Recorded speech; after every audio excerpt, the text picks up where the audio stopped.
Shalom Bapak Ibu Saudara yang dikasihi Tuhan. Seri pengajaran hari ini berjudul Pusat Perhatian.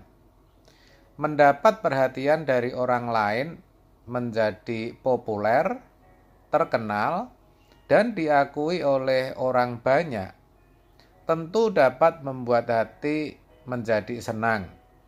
Namun, bila kita selalu mencari perhatian dari orang lain dan ingin terus-menerus menjadi pusat perhatian, ada baiknya kita justru berhati-hati. Gangguan kepribadian yang ditandai dengan pola perilaku yang terus-menerus mencari perhatian dan memiliki emosi yang ekstrim disebut dengan histrionic personality disorder atau disingkat HPD. Orang-orang dengan HPD ingin menjadi pusat perhatian di setiap kelompok orang, dan mereka akan merasa tidak nyaman bila tidak diperhatikan. Pola perilakunya selalu mencari perhatian dan emosi ekstrim yang menandakan adanya gangguan kepribadian histrionik ini dapat dimulai pada awal masa dewasa.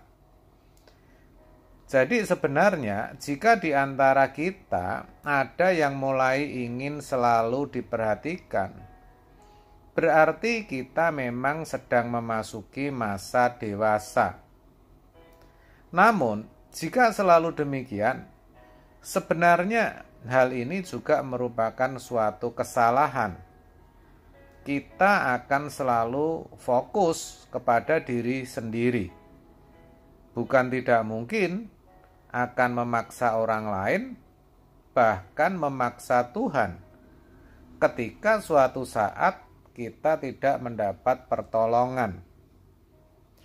Kita merasa sedang tidak diperhatikan, sehingga di waktu yang akan datang akan memaksa orang lain, bahkan Tuhan, untuk memperhatikan setiap hal yang terjadi dalam kehidupan kita.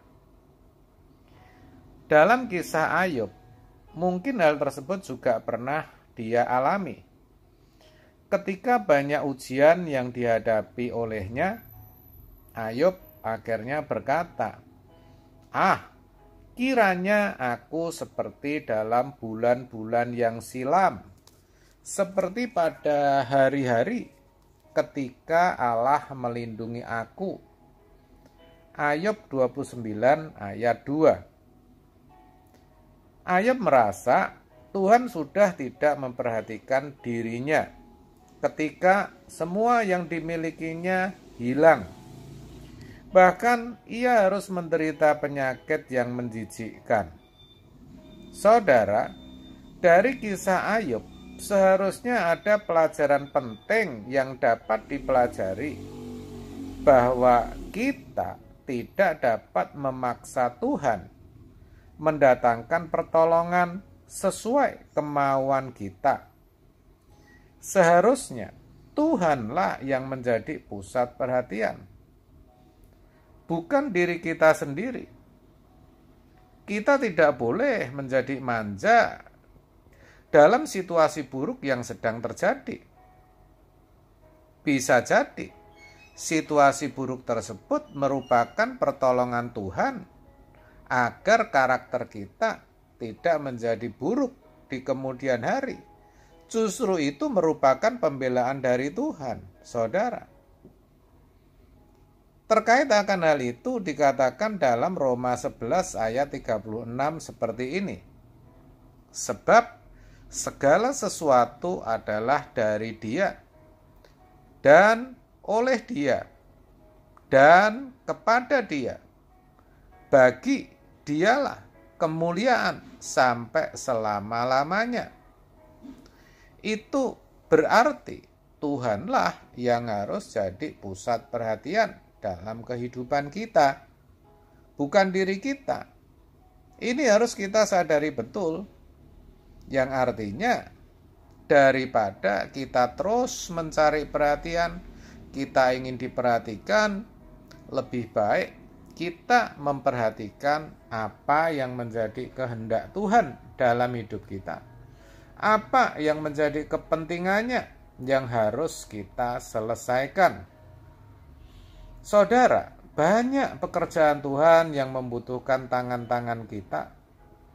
Hendaknya kita sebagai orang yang sudah mendapatkan pertolongan, perlindungan, dan berkat-Nya bisa menjadikan diri kita sebagai sarana untuk menyatakan kehadiran dan kasih Tuhan. Jangan dari dulu sampai sekarang bertahun-tahun menjadi orang Kristen, mintanya selalu diperhatikan terus. Tidak disapa saja, marah, kecewa, karena tidak diberi tugas secara langsung saja. Terus ketika ada kerepotan, tidak mau membantu. Sebaliknya menuntut, mintanya terus diperhatikan, dilayani, dan sebagainya. Saudara, jangan begitu. Dalam suratnya yang lain, Paulus juga berkata, dan janganlah tiap-tiap orang hanya memperhatikan kepentingannya sendiri, tetapi kepentingan orang lain juga. Filipi 2 ayat 4. Maksudnya, jangan cari perhatian, tapi justru perhatikanlah orang lain. Banyak orang di sekitar saudara yang membutuhkan pertolongan. Jangan diam, jangan pasif, jangan hanya mau diperhatikan, jangan suka jadi pusat perhatian. Ingat saudara, Tuhan tidak menghendaki yang demikian. Oleh sebab itu, mari saudara kita berubah. Jangan lagi ingin menjadi pusat perhatian. Jangan lagi memaksa Tuhan untuk menolong kita. Saya katakan demikian bukan berarti kita tidak boleh loh saudara minta pertolongan Tuhan, tentu boleh. Tetapi jangan memaksa Tuhan. Jangan memaksa Tuhan untuk mengabulkan doa kita. Karena Tuhan tentu tahu apa yang terbaik bagi diri kita. Sebaliknya, mari kita terus belajar semakin dewasa di dalam mengenal Tuhan kita. Amin. Tuhan Yesus memberkati.